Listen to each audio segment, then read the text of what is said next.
It's probably the most common question we're asked as financial planners. And it makes sense. Retirement is a huge life change. You're shifting from earning and saving money to spending down what you've built up, changing the habit of a lifetime.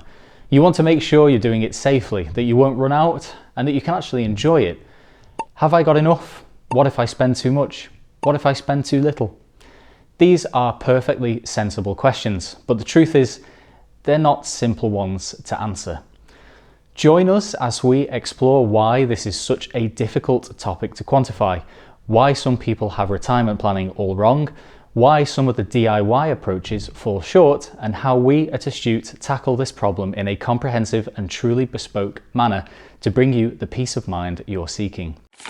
Plus, keep watching to get access to one of the tools we use at the start of this particular journey, our retirement budget tool, which will hopefully give you some food for thought and get you started on your plan for retirement.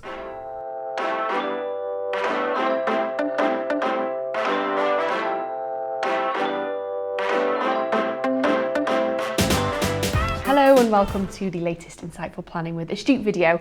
I'm Hannah Kennedy, Head of Group Communications at Astute Private Wealth, and today I'm going to explore the answer to one of the most pertinent questions posed to us by our clients. How much do I need to retire?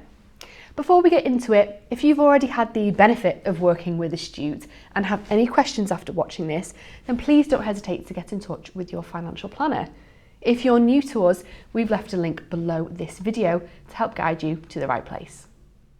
A fair number of people expect a nice, neat formula. Something like, if you've got £500,000, you're good to go. Or you need 25 times your annual spending. And while these sorts of rules can be helpful starting points, they often miss the bigger picture. Because the real answer depends on you, your life, your values, and your plans. No two retirements are the same. Take this very basic example comparing two individuals who are making plans to retire. One has a £1 million pension pot and the other has £500,000. Which one has enough to retire comfortably? And please note that comfortable is entirely subjective. On the face of it, well, the person with the £1 million pot, surely. Well, what if I told you that the first person wants to retire at 55 and spend £80,000 per annum in retirement, but that the second wants to finish working at 60 and spend £25,000 per annum in retirement? A quick analysis of this shows that actually the answer is the second person, even though they have half the capital of the first. No two retirements are the same. If you try to solve this quandary yourself, you can head online and you'll find some shortcuts to answering the question. One of the most common is what's known as the 4% rule. It's based on research that says if you withdraw 4% of your retirement pot each year adjusted for inflation, there's a good chance it'll last you about 30 years. So if you've got £500,000, 4% of that is £20,000 per year, add on your state pension, and that gives you a rough retirement income. Now, it's not a bad place to start, and it's certainly better than nothing, but it's based on averages, average markets, average lifespans, average inflation. However, averages are largely irrelevant when it comes to comprehensive lifestyle financial planning. You're unlikely to be average. It means that in the vast majority of cases, the 4% rule can fall short. You might spend too much too early, or on the other hand, you might be too cautious and not enjoy your money when you could. This is the problem with a simple rule. It tells you nothing about your circumstances. And it certainly doesn't take into account key factors like which of your assets you want to withdraw from first, how they're taxed, or how market conditions may vary in the future. This is where proper financial planning comes in, and it starts not with your money, but with your life. Start with when you actually want to retire. For some people it's 60, say, for others 67. Some want to phase in retirement gradually, cutting down hours before stopping completely. Then there's lifestyle. What does retirement look like for you? Is it holidays and eating out? Is it helping the kids or grandkids financially? Is it simple, quiet, and close to home? All of these come with different costs. And then there are the unpredictable things. How long might you live? What happens if you or your partner needs care in later life? What if inflation erodes the value of your money more quickly than expected? What if markets fall just as you start drawing income? These are real concerns, and they make the answers different for everyone. Before we ever build a financial plan, we spend time getting to know you. What's your ideal retirement? What does a good life look like? What are your hopes, your worries, your priorities? Because ultimately, it isn't just about making your money last, it's about using your money to live the life you want with confidence.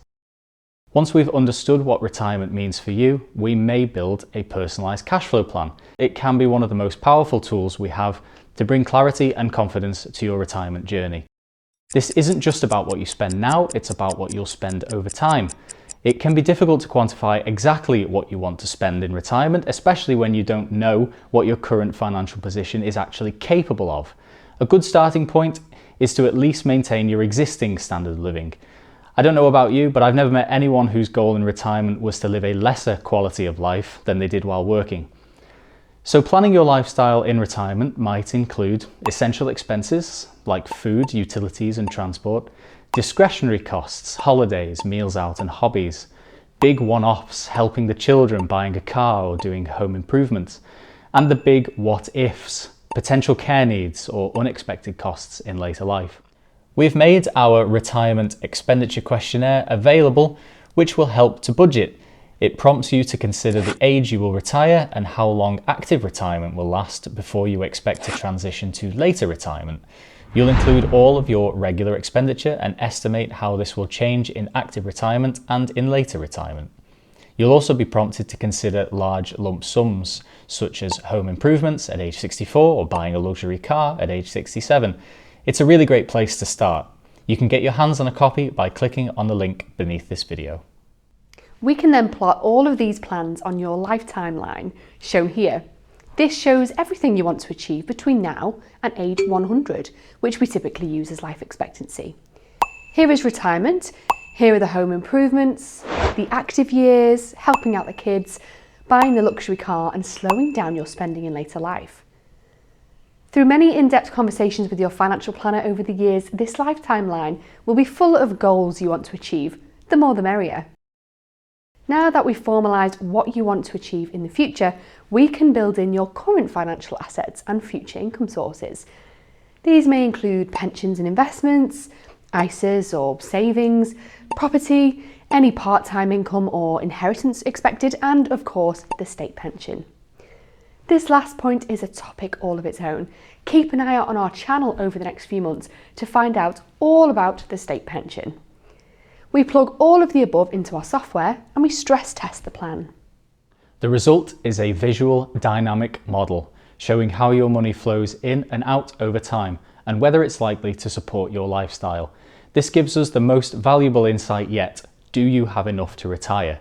This model will give us an uncensored, unbiased answer to the question. Either your cash flow plan will run dry, shown by the red here, and the indication that your assets run out here, or it won't. If you have enough to retire, great.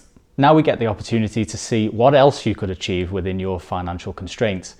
If you don't have enough to retire, what can we do? We can use the model to show us your capital shortfall, giving us something to aim for. This may mean saving a bit more now, tempering your retirement spending, or retiring a bit later. So how does this approach compare to more general guidance, such as the 4% rule mentioned earlier? Let's take a look at one client, John, but using the two different methods. John is 55 years old and has retirement provisions totaling £500,000. In scenario 1, using the 4% rule, we can see that the value of the capital declines steadily over the next few decades until it's depleted at age 85. On the cash flow chart, we can see John drawing an annual income of £20,000. That's 4% of £500,000, and therefore John can spend £20,000 per annum with inflation until age 67 when his state pension comes into payment. And therefore, assuming he's entitled to the full state pension, he can spend over £32,000 per annum until his capital runs out. The problem, however, is that in an ideal world, John would like to be able to spend £32,000 per year in the first 12 years of retirement and then reduce his spending to £20,000 in later life.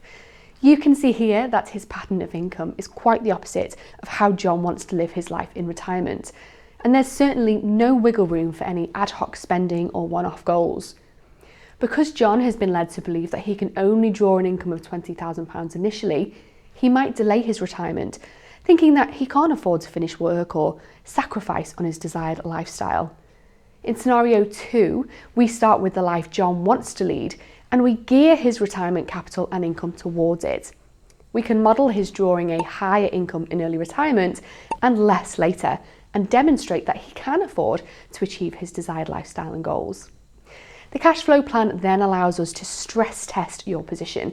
What if markets fall in the first few years of retirement? What if you don't meet our assumed rates of investment returns? And what if you live longer or shorter? So, how much do I need to retire? The honest answer is, it depends. It depends on your life, not just your finances. It depends on the kind of retirement you want to live and the trade-offs you are or aren't willing to make. You should start by considering the age you want to retire, your current expenditure, and how this will change with the lifestyle you want to live in retirement. That's why we created our retirement budget tool. It's a great place to start. From here, rules of thumb like the 4% rule can be used as a starting point, but as we've seen, they often fall short because no two retirements are the same. The good news is that with proper financial planning, you can retire confidently. You can spend your money without fear, and you can adapt your plan over time as life unfolds. That's what we help people do every day. So if you're wondering how much you need to retire, let's find out. Let's build a plan that's built around you. See you next time.